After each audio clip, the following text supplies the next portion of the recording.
Assalamualaikum warahmatullahi wabarakatuh. Salam sejahtera bagi kita semuanya. Yang terhormat Ibu Kepala Bagian Umum Sekretariat Daerah Kota Surakarta, Ibu Edi Luciatun SHMSI. Yang kami hormati Bapak Ibu peserta seminar hasil laporan orientasi pengenalan nilai dan etika pada instansi pemerintahan bagi P3K di lingkungan pemerintah di Kota Surakarta. Dan pada saat ini adalah di bagian umum Sekretariat Daerah Kota Surakarta. Mohon izin untuk pelaksanaan seminar hasil laporan pada pagi hari ini nanti akan ada beberapa peserta, di mana ada Mas Bagus Widarto SE yang pertama nanti akan memberikan paparan terkait dengan laporan orientasi pengenalan nilai dan etika pada instansi pemerintah bagi P3K Sekretariat Daerah Pemerintah Kota Surakarta dengan judul Digitalisasi Pelaporan Pelaksanaan Pengembangan Kompetensi ASN Aparatur Sipil Negara di Sekretariat Daerah Kota Surakarta. Untuk itu, untuk secara teknis waktu yang diberikan adalah 15 menit. Untuk itu pada Saudara Bagus Widarto SE, waktu dan tempat dipersilakan. Assalamualaikum, selamat pagi Bapak Ibu. Yang kami hormati Ibu Kepala Bagian Umum, Ibu Edi Luciatun SHMSI, yang kami hormati Pak Jiwa Pria Sasaka STHMT selaku mentor, yang kami hormati Ibu Nur Istiqomah SE selaku mentor, dan rekan-rekan yang hadir di pagi hari ini. Terima kasih atas waktunya dan dukungannya. Kami dari P3K akan memaparkan seminar hasil laporan orientasi pengenalan nilai dan etika pada instansi pemerintah bagi P3K di lingkungan pemerintah Kota Surakarta. Dan hari ini OPD Sekretariat Daerah, hari ini Jumat 20 Juni 2025. Judul yang kami ambil yaitu Digitalisasi Pelaporan Pengembangan Kompetensi ASN di Sekretariat Daerah.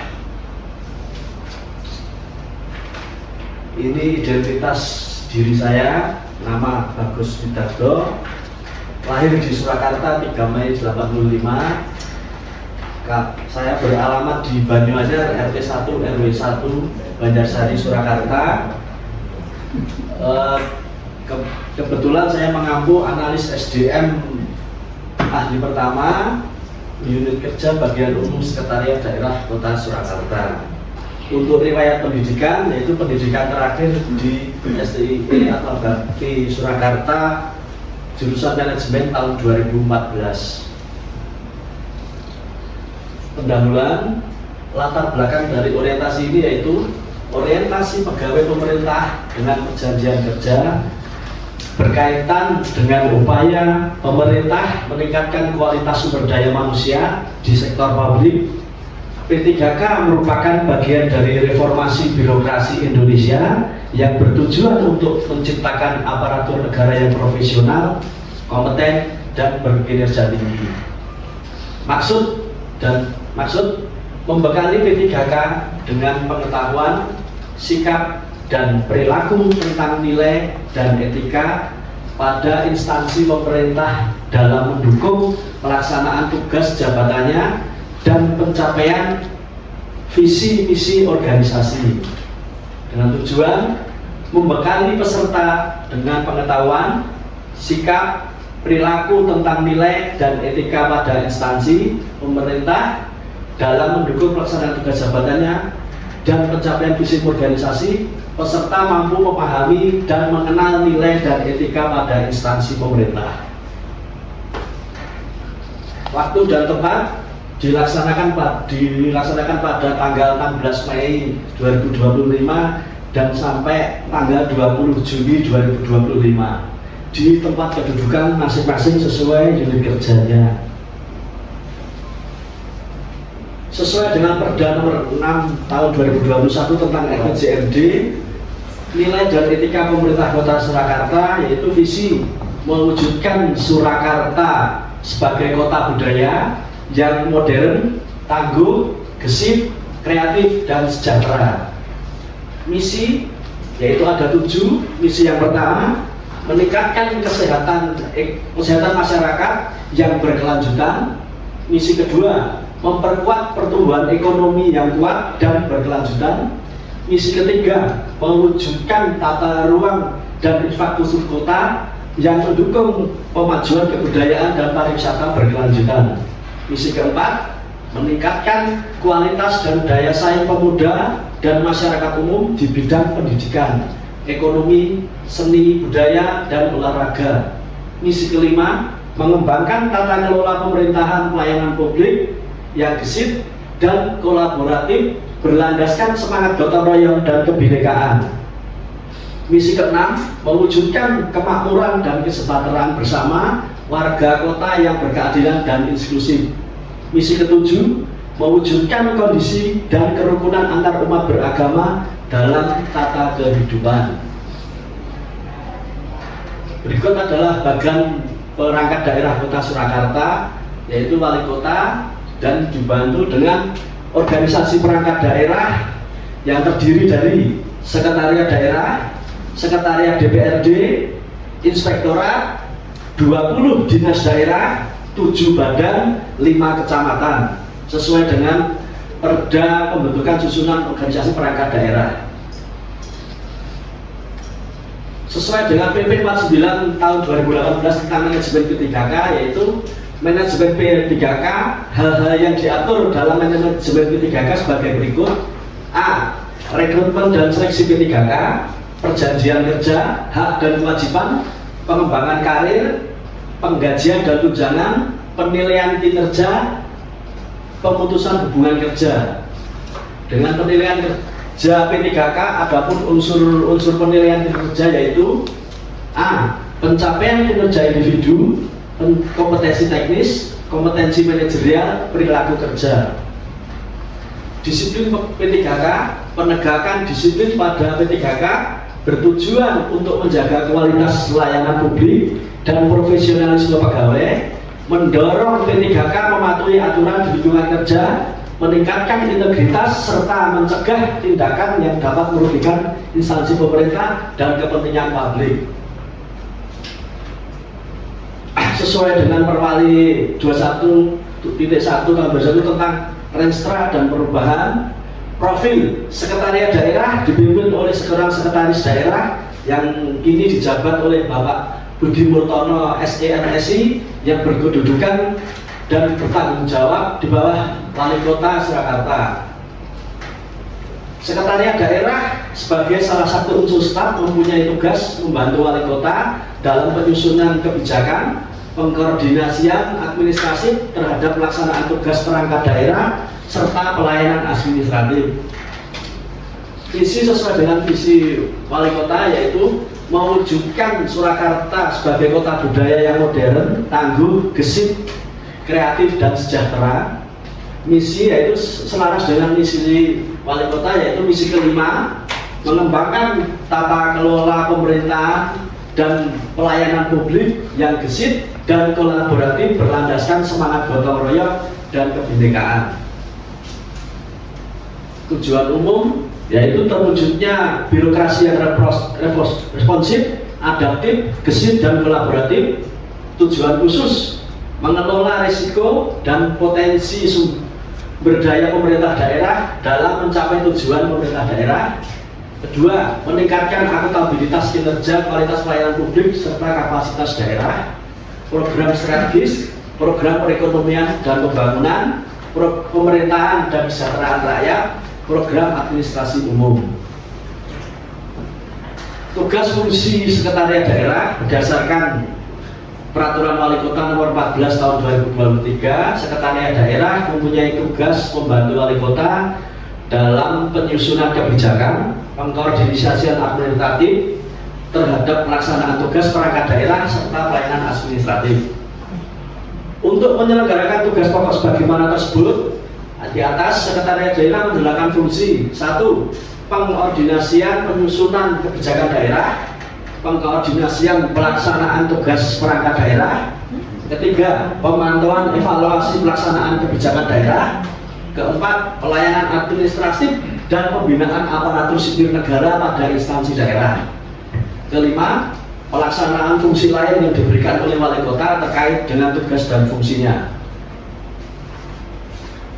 Inilah struktur organisasi sekretariat daerah, yaitu sekretariat daerah dibantu dengan 3 asisten, asisten pemerintahan dan kesejahteraan rakyat, asisten perekonomian pembangunan, asisten administrasi umum, membawahi 9 bagian yang dalam hal ini bagian umum membawahi kasubag administrasi perda perlengkapan dan kelompok jabatan fungsional. Mohon maaf Mas Bagus, dipersingkat saja untuk pendahuluan. Langsung tadi karena tinggal 5 menit terakhir. Ya, monggo. Kami langsung merujuk pedoman pada dari registra visi misi tujuan SOTK analis SDM sesuai Permen 437, yaitu isu yang kami angkat dengan adanya kebijakan regulasi pemenuhan kewajiban kompetensi ASN, maka diperlukan laporan data pelaksanaan pengembangan kompetensi. Kedua, belum terorganisirnya data laporan pelaksanaan pengembangan kompetensi ASN secara baik di semua bagian. Ketiga, lingkungan digital di unit kerja perlu didukung dengan sumber daya efisien. Isu yang diangkat, belum maksimalnya data laporan pelaksanaan pengembangan kompetensi. Gagasan yang diangkat, digitalisasi pelaporan pengembangan kompetensi ASN di sekretariat daerah. Rencana hasil kerja sesuai dasar hukum yang kemarin untuk pemenuhan jam pelajaran ASN yang terdaftar di undang-undang maupun PP maupun perwali kota. Mengangkat gagasan tersebut, maka akan selanjutnya saya jabarkan dalam kegiatan dilaksanakan. Pertama, kegiatan mendalami dan memetakan permasalahan yang ada. Tahapan kegiatan, diskusi dan konsultasi unit bagian terkait kendala kesulitan dengan pengolah data bagian umum terkait pelaksanaan pengembangan kompetensi. Output hasil, mengetahui permasalahan, pelaporan pengembangan kompetensi yang ada, kontribusi terhadap visi yaitu misi kelima. Yang kedua, membuat form layout pendataan pelaksanaan kompetensi pengembangan kompetensi ASN, pelaksanaan menyiapkan pendataan pelaksanaan kompetensi ASN, mengumpulkan sumber daya pelaksanaan, outputnya adanya form pendataan pengembangan kompetensi secara lengkap dan sistematis. Data dijadikan bahan laporan pelaksanaan kompetensi yang ASN yang tersaji dengan baik. Ketiga, membuat aktualisasi, menyiapkan data kepegawaian ASN yang sudah lengkap, dapat mengetahui rencana pengembangan kompetensi ASN selanjutnya. Keempat, melaksanakan aktualisasi, melaksanakan inventarisasi data pelaksanaan diklat melalui Google Drive. Outputnya mendapatkan gambaran hasil pelaksanaan ASN secara yang lengkap, dapat digunakan sebagai bukti dukung pelaporan pengembangan kompetensi yang ada. Nomor 5, melakukan evaluasi dan aktualisasi, meminta saran dan masukan peserta diklat dan atasan langsung setelah pelaksanaan diklat. Output hasil mendapatkan feedback atau umpan balik berkaitan dengan pelaksanaan kompetensi. Adapun sudah terlaksana yaitu dengan menginventarisir pelaporan data pelaksanaan pengembangan kompetensi ASN dengan menggunakan Google Drive yang sudah saya sebar waktu Desember 2024 dengan mengalir di grup kepegawaian 9 bagian. Dan ini hasil inputan dari 9 bagian itu diwakili dari 1 bagian mengisi ke Google Drive-nya dengan nama NIP kompetensi pelaksanaan dan link bukti dukung. Dan ini hasil rekapan dari Google Drive yang kemarin saya rekap baru terjumlah 74 orang dengan pengembangan diklat berbagai macam pengembangan sesuai tusi. Pengembangan kompetensi untuk jenis-jenis pengembangan kompetensi ada 4: struktural, pelatihan fungsional, pelatihan teknis, pengembangan kompetensi lainnya. Rencana kerja menengah yaitu tahun pertama menginventarisir permasalahan atau isu yang ada terkait pelaksanaan kompetensi. Output mendapatkan gambaran permasalahan isu yang ada terkait pengembangan kompetensi secara lengkap. 2. Membuat mapping dan form pendataan pelaksanaan kompetensi secara lengkap. Output terdapat form pendataan pelaksanaan pengembangan kompetensi. 3. Melaksanakan input data pelaksanaan kompetensi pengembangan ASN, mendapatkan data pelaksanaan pengembangan kompetensi secara lengkap. Tahun keempat, menginventarisir kebutuhan pengembangan kompetensi yang belum terakomodir. Output hasil mendapatkan gambaran pengembangan kompetensi yang baik yang sudah terakomodir maupun belum. Tahun kelima, melaksanakan monitoring dan evaluasi hasil pelaksanaan pengembangan kompetensi ASN di sekretariat daerah. Output mendapatkan hasil pelaksanaan pengembangan kompetensi untuk dapat mengembangkan potensi dan mengetahui hambatan yang ada. Dalam hal ini kontribusinya ke misi kelima wali kota. Rencana jangka menengah yaitu kami merencanakan pelaksanaan pelaporan data pelaksanaan pendidikannya menggunakan Google Form yang kemarin sudah saya uji coba koordinasi dengan Mas Ari, yaitu setiap pribadi ASN di Seda mungkin bisa mengisinya.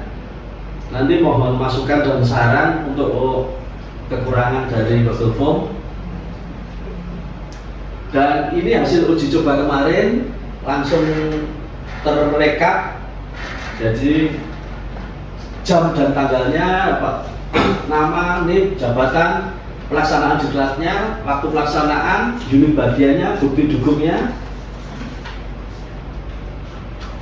Kesimpulan yaitu P3K sebagai ASN memiliki nilai budaya berakhlak yang salah satunya dalamnya kompeten, yang artinya P3K dapat meningkatkan kompetensi diri dan untuk menjawab tantangan yang selalu berubah. Di dalamnya adalah perubahan zaman yang semakin cepat, terutama perubahan teknologi digital. Dengan digitalisasi pelaporan kompetensi ASN, setidaknya dapat mengetahui perkembangan dan rencana kebutuhan pengembangan kompetensi dibutuhkan setiap ASN, dan data tersebut dapat berguna sebagai data dukung lainnya. Saran, dengan dimulainya rintisan digitalisasi pelaporan pengembangan kompetensi ASN diharapkan dapat membantu pemenuhan data dukung kepegawaian yang akurat dan membantu memperlancar pekerjaan.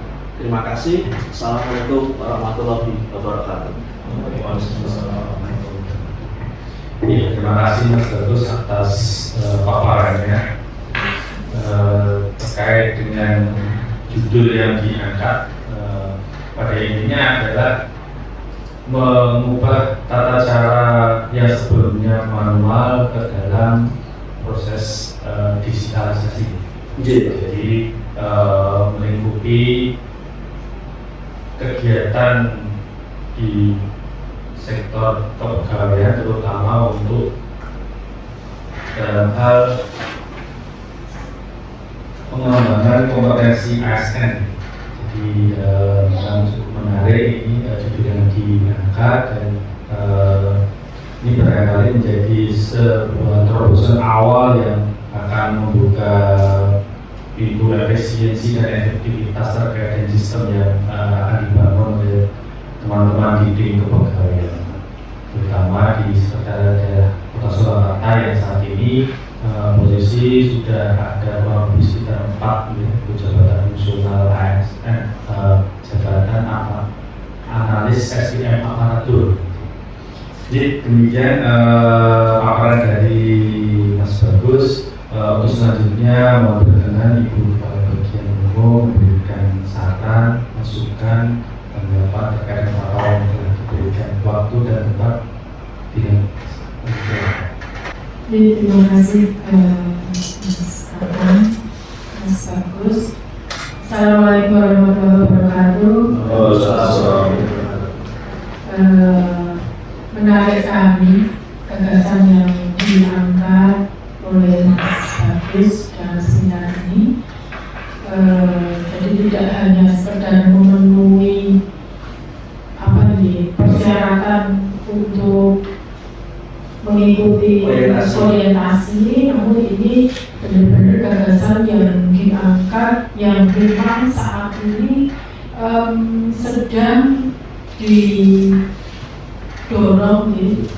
untuk semua ASN ini untuk mengembangkan kompetensinya secara mandiri dengan berbagai masalah APBD yang sedang tidak baik-baik saja, dan sehingga untuk semua ASN ini bisa mengembangkan diri secara mandiri untuk peningkatan kompetensinya.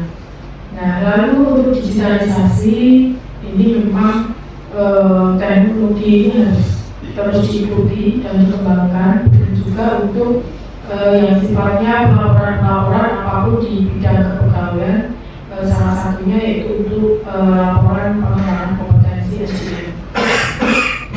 Nah, ini menjadi menarik ketika pelaporannya adalah secara digital, dan ini mendorong para ASN kita juga disediakan sebuah link. Ini juga akan memotivasi mereka untuk mengiyakan dan mengikuti secara mandiri, harus melakukan pengembangan lewat mungkin solomasis gitu ya, atau mungkin ada kesempatan mengikuti diklat-diklat atau seminar yang lainnya untuk bisa menambah kompetensinya dan memenuhi 20 JP itu ya. Jadi tidak hanya sekedar memenuhi 20 JP, namun ini untuk pengembangan karir mereka. Dan juga strategi melihat jangka pendek, jangka panjang, tidak menutup kemungkinan juga ini nanti jangka panjangnya, karena ini sangat membantu memberikan informasi data kepada BKPSDM. Tidak menutup kemungkinan kalau ini dikembangkan di setiap OPD seperti ini, nanti bisa ngelihat di mungkin aplikasinya BKPSDM. Jadi tidak secara manual kita mengirimkan di laporan itu, namun bisa terintegrasi. Ini sangat bagus karena ke depan ini pengembangan karir ini tidak melalui lagi shelter gitu ya Mas Eko ya. Ke depan tidak lagi melalui seleksi terbuka untuk S2, S3.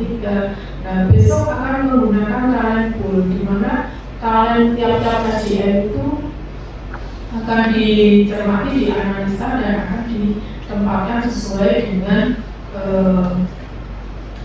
kompetensinya. Nah, ini terima kasih Mas Bagus, ini sudah baik sekali gagasannya. Tinggal nanti untuk jangka panjangnya mudah-mudahan dari pihak BKPSDM bisa melengkapnya untuk dikembangkan lebih jauh lagi, bisa terintegrasi ke aplikasi mungkin yang disediakan oleh BKPSDM. Itu saja. Kalau koreksi revisi saya kira ini sudah baik, tinggal nanti implementasinya saja. Untuk saya kembalikan. Terima kasih Bu Kepala Bagian Umum atas saran, tanggapan, masukan yang diberikan atas paparan yang disampaikan oleh Mas Bagus. Untuk selanjutnya nanti bisa dievaluasi terkait dengan terutama dengan pelaporan bisa secara tertulis sesuai dengan kaidah-kaidah tatanan sekali yang sudah muncul. Sebelum kita tutup, mari kita berikan aplaus pada Mas Bagus.